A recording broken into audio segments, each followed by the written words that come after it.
Hello दोस्तों, स्वागत है आपका हमारी YouTube channel NP chemistry and general science में। कल मैंने आपको सॉल्यूशन के कुछ क्वेश्चंस करवाए थे कंसंट्रेशन पर बेस्ड। आपको बहुत पसंद आए और आपने उन पर रेस्पॉन्स भी दिया।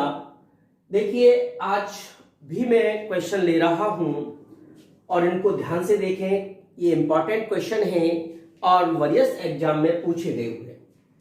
तो देखिए बेटा, अगर आपको ये क्वेश्चन समझ में आ रहे हैं, वीडियो अच्छे लग रहे हैं, तो इनको लाइक, शेयर और सब्सक्राइब करना ना भूलें। तो आज हमने जो क्वेश्चन लिया है, आप क्वेश्चन देखें क्या लिखा हुआ है। The mole fraction of CH3OH is 0.02। यानी कि हमें क्वेश्चन में देखो क्या गिवन है, दिया है। एक तो मोल फ्रैक्शन ऑफ CH3OH दिया है, कितना दिया है 0.02। चलिए साहब, आगे क्या कह रहा है, इन एक्वस सॉल्यूशन। यहां से भी एक बात पकड़ में आई, इन एक्वस सॉल्यूशन, इसका मतलब उस विलयन के उस विलयन में सॉल्यूट यानी विलेय तो कौन है, CH3OH, और एक्वस सॉल्यूशन है तो सॉल्वेंट कौन हो गया, वाटर। इसका मतलब हमें यह पता पड़ गया यहां कि सॉल्वेंट यानी कि विलायक कौन है, वो है हमारे पास जल यानी कि वाटर, H2। ये हमें पता पड़ गया। अब देखिए, जब हमें यह पता है कि X ऑफ CH3OH यानी कि मोल फ्रैक्शन CH3OH के 0.02 है, तो आपको मैंने एक बात बताई थी कि अगर किसी सॉल्यूशन में कितने भी कंपोनेंट हों, उन सभी कंपोनेंट के मोल फ्रैक्शन का जो ऐड होता है, टोटल होता है, वो हमेशा कितना होता है, 1 होता है। तो मैं इस आधार पे कह सकता हूं कि X of CH3OH plus X of H2O equal किसके आएगा, 1 की। क्यों? क्योंकि एक्वस सॉल्यूशन है CH3OH का, तो इसका मतलब सॉल्यूशन में केवल कितने कंपोनेंट है, 2 कंपोनेंट है।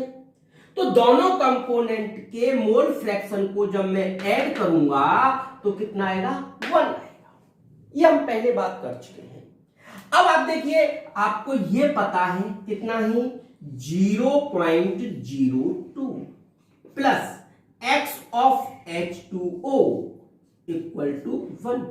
तो यहां से आप X of H2O find out कर सकते हैं। X ऑफ H2O इक्वल आ जाएगा 1 माइनस 0.02 इक्वल ये आएगा 0.98। तो देखिए, हमने अभी क्वेश्चन पढ़ना स्टार्ट किया है, रीड करना स्टार्ट किया है, और उस रीडिंग से ही हमें इतनी सारी चीजें पता पड़ गई। X ऑफ CH3OH दिया हुआ है, एक्वस सॉल्यूशन है, तो हमें पता पड़ गया कि सॉल्वेंट कौन है भाई, सॉल्वेंट हमारे पास वाटर आ गया। अब हमें ये पता है कि अगर उसमें 2 ही कंपोनेंट है तो दोनों कंपोनेंट के मोल फ्रैक्शन का ऐड कितना आता है, 1 आता है। अगर और ज्यादा होते तो उनका भी ऐड कर देते, वो भी बनाता। तो उस पे हमने एक का गिवन है, दूसरे का हमने निकाल लिया, कितना आ गया, 0.98। अब आगे देखो क्या दिया है, डेंसिटी ऑफ सॉल्यूशन, यानी कि डेंसिटी दी है आपको, वो दी है साहब कितनी, 0.994 ग्राम पर ml में, ये डेंसिटी है। अब क्या कह रहा है, तो find out the molarity and molarity. 2 चीज हमसे फाइंड आउट करवा रहा है। एक तो हमसे क्या करवा रहा है, m बताओ भाई कितना आएगा इसका, कैपिटल M मोलैरिटी, और दूसरा स्मॉल m बताओ भाई कितना आएगा इसका। अब आप देखें कि सर आपने हमें, चलो एक चीज लेते हैं, हम मान के चलो हम क्या ले रहे हैं, मोलैरिटी। मोलैरिटी फाइंड आउट करनी है। अब आपको पता है मोलैरिटी का सर आपने जो फॉर्मूला हमें बताया था, वो ये बताया था कि मोल ऑफ सॉल्यूट विलेय के मोल अपॉन विलयन का आयतन, volume of solution, volume of solution. और वो किस में होना चाहिए? लीटर में। तो हमें जो फॉर्मूला याद आया मोलैरिटी का, वो है मोल of solute upon volume of solution. Sir अगर हमें कहीं से ये दोनों चीज पता पड़ जाए तो बताओ हम मोलैरिटी निकाल सकते हैं कि नहीं निकाल सकते? निकाल सकते हैं। तो बस हमारा अब क्या एम है, क्या उद्देश्य रह गया कि हमें एक तो मोल ऑफ सॉल्यूट चाहिए सर, और एक वॉल्यूम ऑफ सॉल्यूशन चाहिए। चलिए इनके पीछे पढ़ते हैं हम कैसे निकाल सकते हैं। यहां देखें बेटा, आपको जब मैंने मोल फ्रैक्शन वाला टॉपिक करवाया था तो मोल फ्रैक्शन में दो कंक्लूजन बहुत इंपॉर्टेंट कह के बताए थे।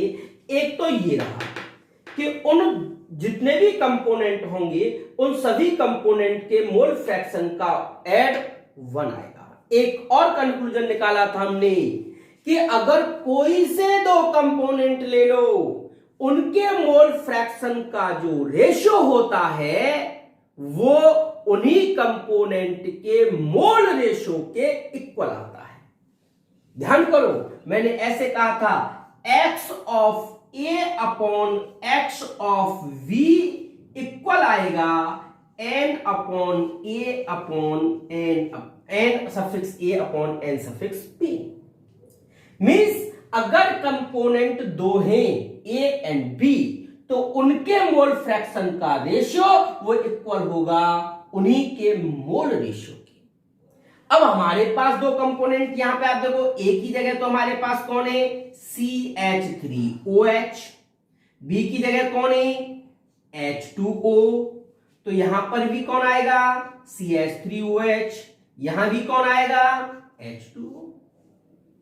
तो यहां आप देखें बेटा, यहां से हमें क्या पता पड़ेगा? यहां से हमें x ऑफ CH3OH आपको पता है 0.02 है, ये आपको पता है 0.98 है। तो यहां से हमें इनका रेशियो पता पड़ जाएगा CH3OH upon N of H2O। पता पड़िया कि नहीं पड़िया? चलिए आगे देखते हैं। मैं यहां से साफ कर रहा हूं।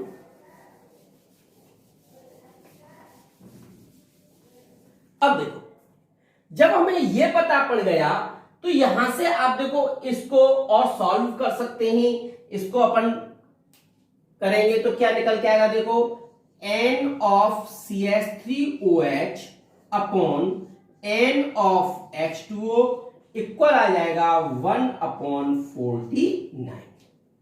इसको हमने सॉल्व कर दिया। तो यहां से अब देखो क्या निकाल सकते हैं। ये क्या है? ये CH3OH के मोल हैं, यानी कि मोल ऑफ CH3OH। और ये क्या है? ये है mole of H2O। Mole of CH3OH कितना है हमारे पास? 1। मोल ऑफ H2O कितना है आपके पास? 49। तो आप देखिए सॉल्यूट कौन था हमारे पास? CH3OH। हमें चाहिए भी क्या था? मोल ऑफ सॉल्यूट। बोलो आ गया कि नहीं आ गया? कितना आ गया? 1 आ गया सर। अब हमें क्या चाहिए? Volume of solution. अब वॉल्यूम ऑफ सॉल्यूशन कहां से निकाले? तो वॉल्यूम ऑफ सॉल्यूशन निकालने के लिए हमें चूंकि वॉल्यूम दिया नहीं लेकिन आपको यहां डेंसिटी दी है। अगर हमें सॉल्यूशन का वेट पता पड़ जाए तो उस वेट में हम डेंसिटी से डिवाइड कर देंगे तो हमें वॉल्यूम प्राप्त हो जाएगा। अब यार डेंसिटी कहां से लाए? वो सॉरी वेट कहां से लाए? किसका? सॉल्यूशन का।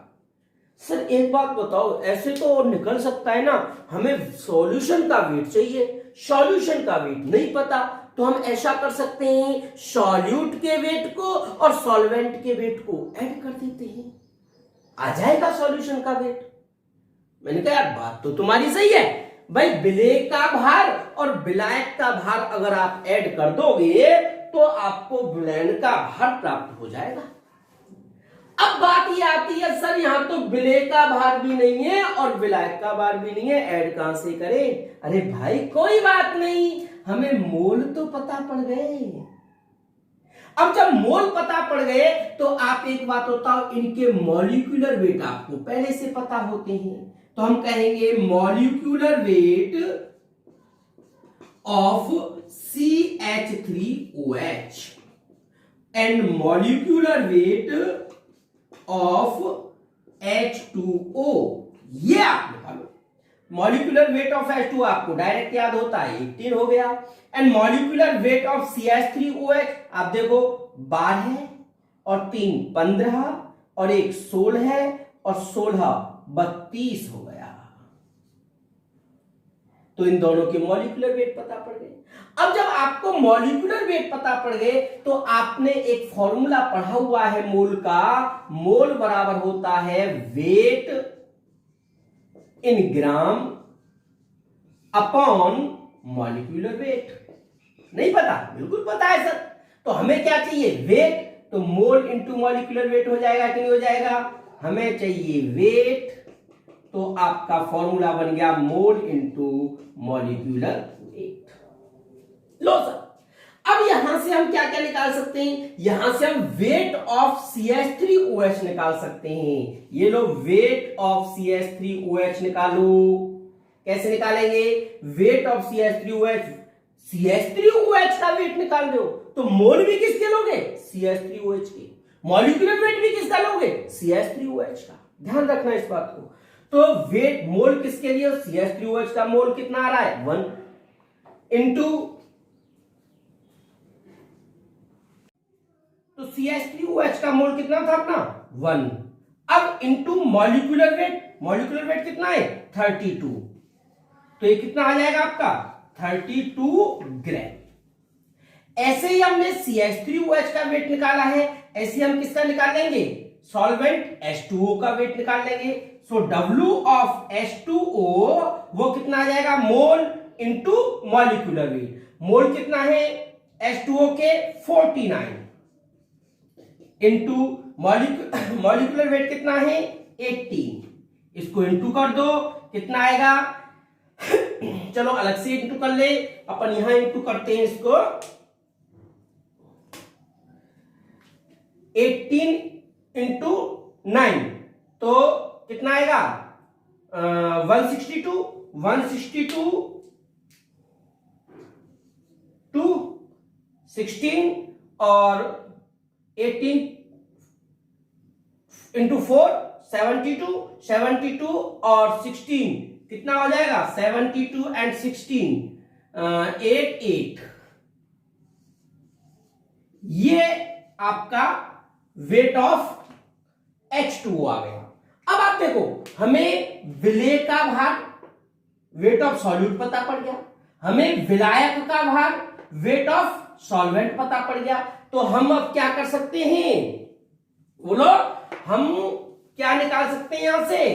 Weight of solution. Weight of solution कैसे निकालेंगे? तो देखिए आप, वेट ऑफ सॉल्यूशन कैसे निकालेंगे? Weight of solute plus weight of solvent.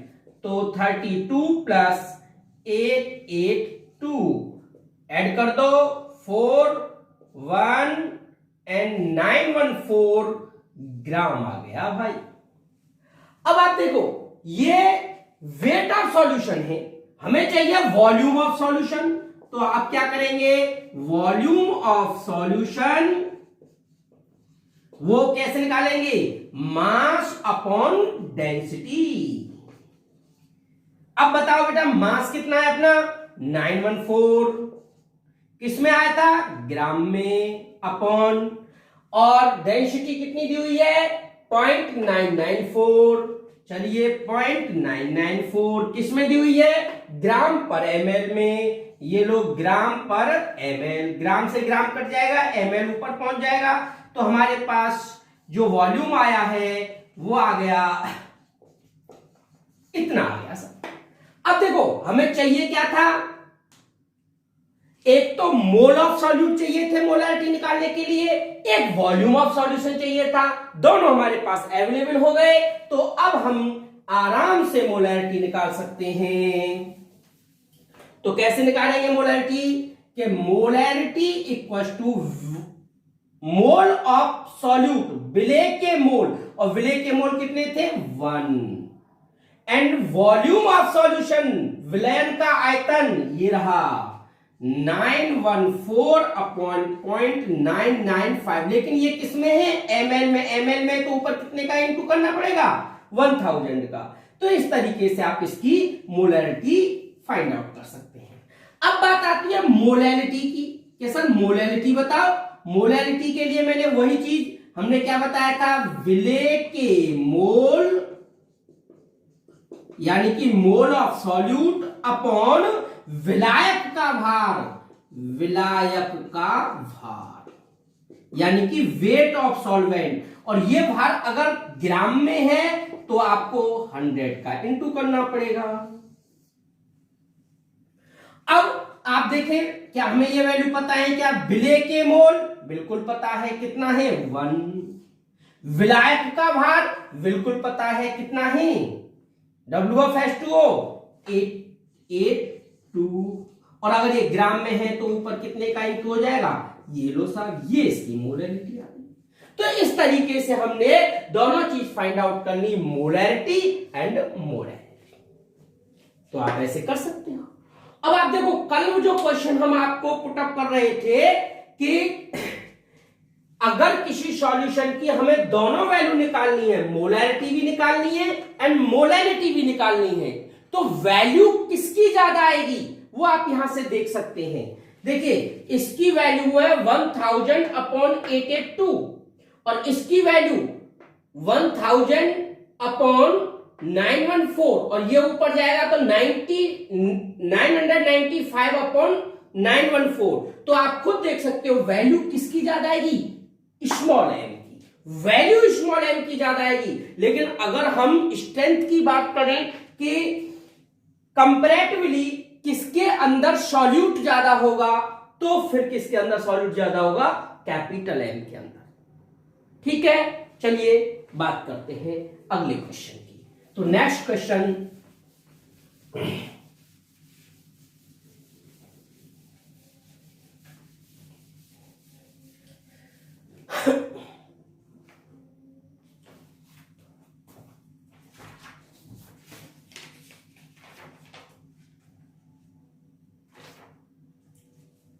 देखिए भाई, नेक्स्ट क्वेश्चन बहुत आसान है। 100 ml 1 m H2SO4 है। 100 ml 1 m H2SO4 solution diluted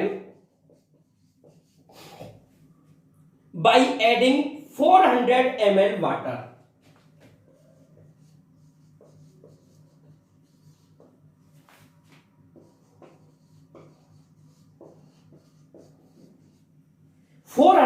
water, then find out the molarity of new solution. आपको क्या फाइंड आउट करनी है, मैं शॉर्ट में लिख रहा हूं, फाइंड आउट कैपिटल एम। तो वो क्या कह रहा है, आपको एक सॉल्यूशन दिया हुआ है, उस सॉल्यूशन की पहले वॉल्यूम कितना था 100 ml और मोलैरिटी कितनी थी 1 m। अब आपने उसको डाइल्यूट कर दिया, मींस उसमें ऐड कर दिया है क्या, वाटर, और कितना वाटर ऐड किया है 400 ml। देन फिर पूछ रहा है अब बताओ उसकी मोलैरिटी कितनी होगी। चलिए मैं आपसे एक क्वेश्चन पूछता हूं। हम अगर इस क्वेश्चन को, देखो कोई भी क्वेश्चन आए उसको जर्नल वे में सोचो। एक बात बताओ इसमें क्या किया, जैसे मान के चलो मेरे पास वही एग्जांपल है, आपने एक शरबत बनाया, आपने शरबत लिया, कैसे बनाया कि आपने पहले 100 ml शरबत बनाया, और वो 100 ml शरबत कब बना था, कब उसका 100 ml वॉल्यूम हुआ था, जब उसमें आपने शक्कर डिजोल्व कर दी थी। मान के चलो आपने उस 100 ml शरबत को बनाने के लिए उसमें 2 मोल शक्कर डिजोल्व की। ठीक है भाई साहब, अब मैं तुमसे कहूं बताओ शरबत कितना है 100 ml, और उस शरबत में शक्कर कितनी है? 2 मोल। यही कहोगे आप? बिल्कुल यही कहेंगे। अब मैंने उस शरबत में क्या किया? 400 ml पानी मिला दिया। क्यों मिला दिया साहब? क्या यार, जरूरत पड़ी थी, 2 गेस्ट और आ गए तो मुझे बढ़ाना पड़ा, इसलिए मैंने उसमें 400 ml पानी और मिला दिया। क्या दिक्कत आ गई इसमें? चलिए साहब, अब 400 ml पानी मिला दिया, तो आप मुझे बताएं कि वॉल्यूम बदलेगा कि नहीं बदलेगा? बदल जाएगा। कितना हो जाएगा? 500 ml। पर एक बात बताओ, उसमें जो शक्कर हमने ऐड की थी, क्या उस शक्कर पर कोई प्रभाव पड़ेगा? क्या शक्कर घट जाएगी? पहले कितनी ऐड की थी? 2 मोल। अब मैंने उसमें 400 ml पानी भी मिला दिया, तो भी उस पूरे शरबत में शक्कर तो वही 2 मोल रहेगी ना। यानी कि डाइल्यूशन से उस विलयन में सॉल्यूट की मात्रा पर कोई प्रभाव नहीं पड़ता। वो एक अलग बात है कि विलयन के एकांक आयतन में या विलयन की एक यूनिट वॉल्यूम के अंदर उसकी मात्रा घट जाएगी, लेकिन अगर मैं संपूर्ण विलयन की बात करूं, पूरे विलयन की बात करूं, तो उसमें कोई प्रभाव नहीं पड़ेगा। तो आप ऐसे ही मैं बात करूं, एक बात बताओ, पहले यानी कि प्रारंभ में आप देखिए, इसका सॉल्यूशन निकाल रहे हैं अपन। शुरुआत में वॉल्यूम कितना था? देखो, इसको मैं पहली स्थिति मान रहा हूं V1। V1 कितना है आपके पास? 100 ml। एंड मोलैरिटी कितनी है? इसको M1 मान लेता हूं। कितनी है? 1। बोलो भाई। तो यहां से आप इसके H2SO4 के मोल निकाल सकते हो। कैसे निकाल सकते हो?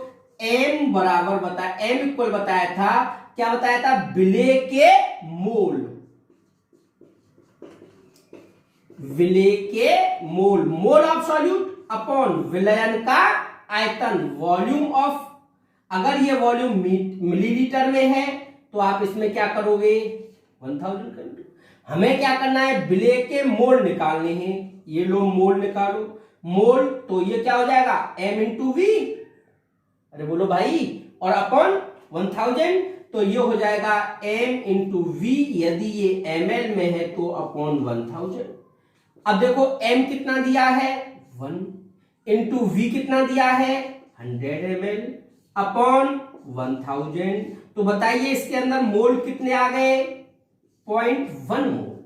यानी कि इस विलयन में, इस सॉल्यूशन में H2SO4 के कितने मोल प्रेजेंट हैं? 0.1 मोल प्रेजेंट है। अब आपने क्या किया? उसी विलयन में 400 ml वाटर ऐड कर दिया। तो अब मैं तुमसे कहूं कि in new solution, volume of new solution, volume of new solution वो कितना हो जाएगा? वो हो जाएगा 100। तो साहब वो पहले से था और 400 आपने ऐड कर दिया, तो ये हो गया 500 ml। और अगर मैं कहूं कि मोल of solute in new solution, वो तो उतना ही रहेगा। कितना? 0.1। तो बताइए मोलैरिटी, जिसको मैं M2 से रिप्रेजेंट कर रहा हूं, वो क्या आएगा? के साथ वही मोल ऑफ सॉल्यूट, विलेय के मोल अपॉन विलयन का आयतन। यदि आप ml में ले रहे हो तो 1000 का इंटू कर देंगे। सो M2 इक्वल विलेय के मोल कितना था? 0.1। एंड अब कितना हो गई? वॉल्यूम कितना हो गया? 500 ml इंटू 1000। तो बताइए M2 कितना रह जाएगा आपका? ये 2.2 m। तो इस तरीके से आप इस क्वेश्चन को कर सकते हो। यानी कि जब उसकी पहले 100 ml वॉल्यूम था तो उसकी मोलैरिटी कितनी थी? 1। लेकिन जब उसका 500 ml वॉल्यूम कर दिया बाय एडिंग वाटर, तो उसकी मोलैरिटी कितनी हो गई? 0.2 m। तो इस तरीके से क्वेश्चन आप सॉल्व कर सकते हैं। देखो, चलिए नेक्स्ट आगे बढ़ते हैं नेक्स्ट क्वेश्चन पर।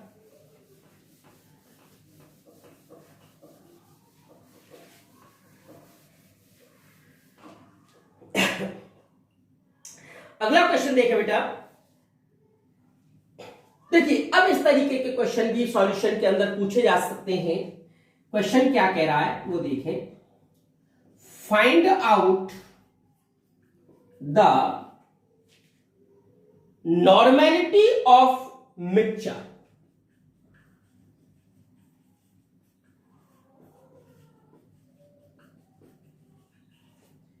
कैसे कैसे मिक्सचर बना रहा है, चलिए पहली बात करते हैं। Find out the normality of mixture. Normality याद करनी है एक मिक्सचर की, और वो मिक्सचर कैसे बना है इसने। 100 ml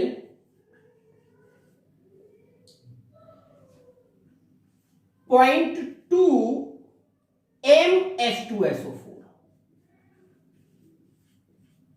प्लस इसमें क्या मिलाया है उसने 200 ml 0.2 MHCl। यहां बेटा एक बात ध्यान रखना,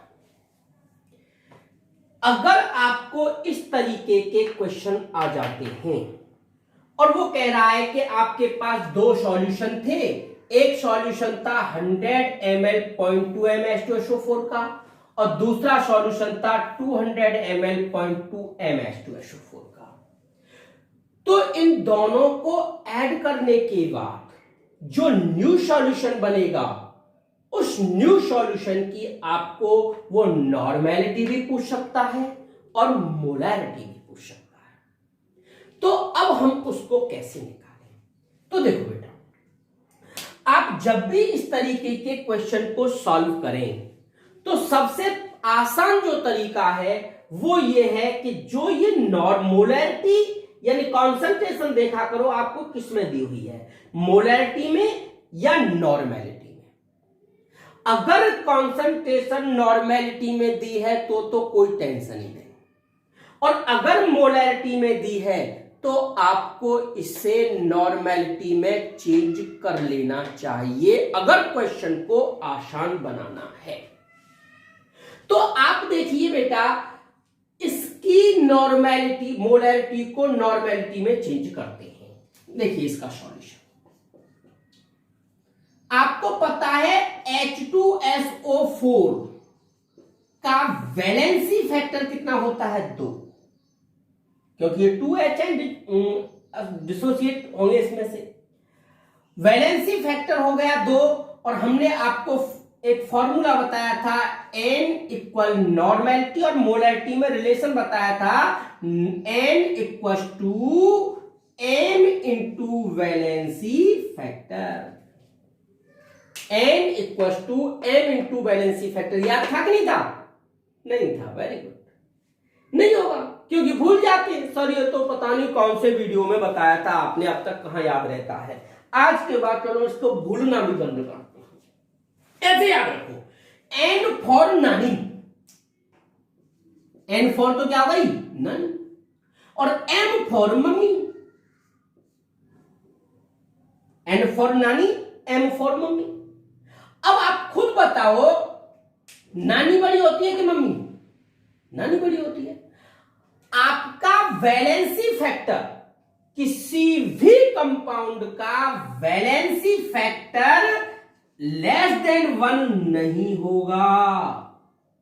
वैलेंसी फैक्टर या तो 1 से ज्यादा आएगा या बराबर हो सकता है। ऐसी कंडीशन में नॉर्मेलिटी भी या तो मोलैरिटी से अधिक आएगी या बराबर आएगी। यानी कि आप एक लाइन रख सकते हैं कि नॉर्मेलिटी की वैल्यू मोलैरिटी से कभी भी कम नहीं आ सकती, बिल्कुल ध्यान रखना। तो अब आपको पता है, हमें ये फॉर्मूला संबंध रिलेशन तो याद रहता है सर, नॉर्मेलिटी मोलैरिटी में कुछ वैलेंसी फैक्टर का करना है, पर इंटू किस में करना है? इंटू छोटे में करोगे तभी तो बड़े के बराबर होगा वो। तो हमें मोलैरिटी में वैलेंसी फैक्टर का इंटू करना है, तो हमारी क्या प्राप्त हो जाएगी? नॉर्मेलिटी। तो आप इस तरीके से ध्यान रख सकते हैं। चलिए अब आप बात करते हैं, तो बताइए यहां से इस वाले सॉल्यूशन की हमने क्या निकालनी है? नॉर्मेलिटी। तो बताओ नॉर्मेलिटी कितनी आ जाएगी? मोलैरिटी कितनी दी रखी है? 0.2 इंटू वैलेंसी फैक्टर कितना होता है? 4, 2, तो कितना आ गया? 0.4। ऐसे ही इस वाले की निकाल लो बेटा। यहां आप पता है HCl का वैलेंसी फैक्टर कितना होता है 1। तो नॉर्मेलिटी कैसे निकालेंगे, वही मोलैरिटी इंटू वैलेंसी फैक्टर। तो मोलैरिटी कितनी दे रखी है 0.2 इंटू 1, सो नॉर्मेलिटी आ गई कितनी 0.2 n। इस तरीके से हम इसकी नॉर्मेलिटी निकाल दी। अब सर नॉर्मेलिटी निकालने से क्या होगा, ध्यान दें, अगर यहां तो हमने केवल 2 सॉल्यूशन ऐड किए हैं, आपको कितने भी सॉल्यूशन ऐड करने की आवश्यकता पड़ जाए, आपको क्या करना है, इसके ग्राम तुल्यांक ग्राम इक्विवेलेंट प्लस इसके ग्राम इक्विवेलेंट प्लस और भी होते उनके भी ग्राम इक्विवेलेंट प्लस और भी होते उनके भी ग्राम इक्विवेलेंट, ये सब को ऐड करके टोटल सॉल्यूशन के ग्राम इक्विवेलेंट के इक्वल करना होता है। तो हम एक क्वेश्चन बना सकते हैं कि सर अब देखो आपको यह भी पता नहीं नॉर्मल ग्राम इक्विवेलेंट कैसे निकालोगे। मैंने आपको जब नॉर्मेलिटी की डेफिनेशन बताई थी उसमें समझाया था कि नॉर्मेलिटी बराबर होता है gram equivalent of solute, gram equivalent of solute, विलय के ग्राम तुल्यांक अपॉन विलयन का आयतन किसमें, लीटर में, और मिलीलीटर में होता तो 1000 का इंटू कर देंगे, वो हम पता रहता है। तो हमें यहां से ग्राम इक्विवेलेंट चाहिए, तो ग्राम इक्विवेलेंट इक्वल टू क्या आ जाएगा n इंटू वी, ये फॉर्मूला बन जाता है हमारा। तो इसका मतलब अगर मैं नॉर्मेलिटी, सॉल्यूशन की नॉर्मेलिटी और सॉल्यूशन के वॉल्यूम का इंटू कर देता हूं तो उस सॉल्यूशन के अंदर सॉल्यूट के ग्राम इक्विवेलेंट पता पड़ जाते हैं। अब चलिए सर हमें यह पता पड़ गया, तो आप ये कहना चाहते हो कि इसके ग्राम तुल्यांक को मैं मान लेता हूं कितना N1 इंटू V1 प्लस इसके ग्राम तुल्यांक वो हो गया N2 plus V2, N2 into V2, इनको ऐड करेंगे तो वो पूरे सॉल्यूशन के ग्राम तुल्यांक उनको मान लेते हैं NV, क्योंकि NV का इंटू क्या होता है ग्राम तुल्यांक होता है। ये पूरे सॉल्यूशन का ग्राम तुल्यांक हो गया, ये पहले सॉल्यूशन का ग्राम तुल्यांक, ये दूसरे सॉल्यूशन का ग्राम तुल्यांक। लेकिन यहां भी एक बात ध्यान रखना बेटा, यहां ये जो प्लस, इसको आप ऐसे करो प्लस माइनस, ये फॉर्मूला बन गया प्लस माइनस। अब यहां ये डिपेंड होता है ये सब प्लस कब आता है माइनस कब आता है। ध्यान देना, अगर आपको जो सॉल्यूशन एडिंग हो रही है उनकी नेचर सेम है, जैसे ये भी क्या है एसिड, ये भी क्या है एसिड, तब तो यहां नेचर सेम होने पर तो यहां जो साइन आएगा वो किसका आएगा प्लस का आएगा। और अगर ऐसा होता यहां एसिड होता यहां बेस होता, या उल्टा कर लो यहां बेस होता यहां एसिड होता, मतलब एडिंग करने वालों में से अगर कोई अलग अलग नेचर के होते तो फिर चिन्ह साइन जो किसका आता है वो माइनस का। आगे बात समझ में। तो अभी चूंकि हमारे पास तो कैसे है सेम है तो हमने किसका लगा दिया प्लस का। सर अगर ये दोनों बेस होते तो किसका लगता, तो भी किसका लगता प्लस का। दो सेम नेचर के सॉल्यूशन आपने ऐड किए हैं तब तो प्लस साइन आएगा, और अगर डिफरेंट नेचर के सॉल्यूशन ऐड किए हैं तो माइनस साइन आएगा। अब आपने कहा कि सर अब बताइए इसका क्या करना है, तो देखिए अब बहुत आसान हो गया। तो क्या करना होता है, ग्राम तुल्यांक पहले सॉल्यूशन की नॉर्मेलिटी कितनी है 0.4 इंटू वॉल्यूम कितना है 100 ml। सर आपने तो ml में मना किया था तो कोई बात नहीं, इसको लीटर में बदल दो, ये लोग वैसे कोई फर्क नहीं पड़ेगा, फिर भी मैं बता देता हूं 100/1000 ये इसकी हो गई, प्लस इसका बताओ इसका कितना है 0.2 इंटू वॉल्यूम 200 ml, इसको भी आप इसमें चेंज कर दो 1000 करके, ये लो सब इक्वल। अब आप देखिए नॉर्मेलिटी हमें निकालनी है। अब वॉल्यूम, अब आप देखो वॉल्यूम कितना हो गया बेटा, 100 ml इसका, 200 ml इसका, तो कितना हो गया 300 ml। तो वॉल्यूम कितना आ गया इसका 300 ml, और ml है तो आप क्या करोगे 1000 का इंटू कर दोगे। अब देखो यहां से 1000 कॉमन आ जाएगा, वो इससे कट जाएगा, इसलिए मैंने कहा था कहीं प्रभाव नहीं पड़ेगा। अब इसका क्या आ जाएगा, देखो 0.4 है तो ये हो गया 40 प्लस ये कितना आ जाएगा, ये भी हो गया 40 इक्वल टू n इंटू 300।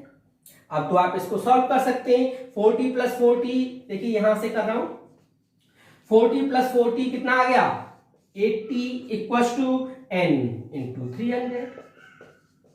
यहां से आपको n निकालना है तो आप क्या करोगे 80 अपॉन 300। तो आप इसको अब सॉल्व कर सकते हैं, ये 4/15 n आपका आंसर हो जाएगा। तो इस तरीके से आप ऐसे क्वेश्चंस को भी देखो मैंने अभी आपको दोनों एसिड लिए हैं। अगर मैं ये कह देता नहीं सर यहां तो बेस होता, जैसे मान के चलो यहां NaOH होता, तो फिर आप क्या करते, फिर आप यहां पर प्लस की जगह कौन सा माइनस चिन्ह यूज करते हैं। माइनस नहीं कर तो डिफरेंस कर सकते हो, क्योंकि माइनस में फिर क्या होता है सर, अगर मान के चलो पीछे वाली वैल्यू ज्यादा आ जाती है तो फिर चिन्ह माइनस में, ये नॉर्मेलिटी क्या माइनस में हो सकती है, नहीं, डिफरेंस करना है आपको, जो बड़ा हो उसमें से छोटे को सब्ट्रैक्ट कर देना है, ठीक है। तो इस तरीके से आप इस तरीके के क्वेश्चन भी सॉल्व कर सकते हैं। तो मैंने अब आपको कंसंट्रेशन पर बेस्ड बहुत सारे न्यूमेरिकल आपको करवा दिए हैं। अगर फिर भी कुछ न्यूमेरिकल आपसे नहीं होते हैं तो आप उनको मुझसे पूछ सकते हो। अगर आपको न्यूमेरिकल पसंद आ रहे हैं, वीडियो पसंद आ रही है, वैसे मुझे पता है आपको वीडियो पसंद आ रही है क्योंकि मेरे पास व्यूज आ रहे हैं उनके, लेकिन फिर भी आप ज्यादा से ज्यादा बच्चों को इसकी फायदा पहुंचे उसके लिए उनके साथ शेयर करें। देखते रहें हमारे वीडियो, लाइक करते रहें, सब्सक्राइब करते रहें। धन्यवाद।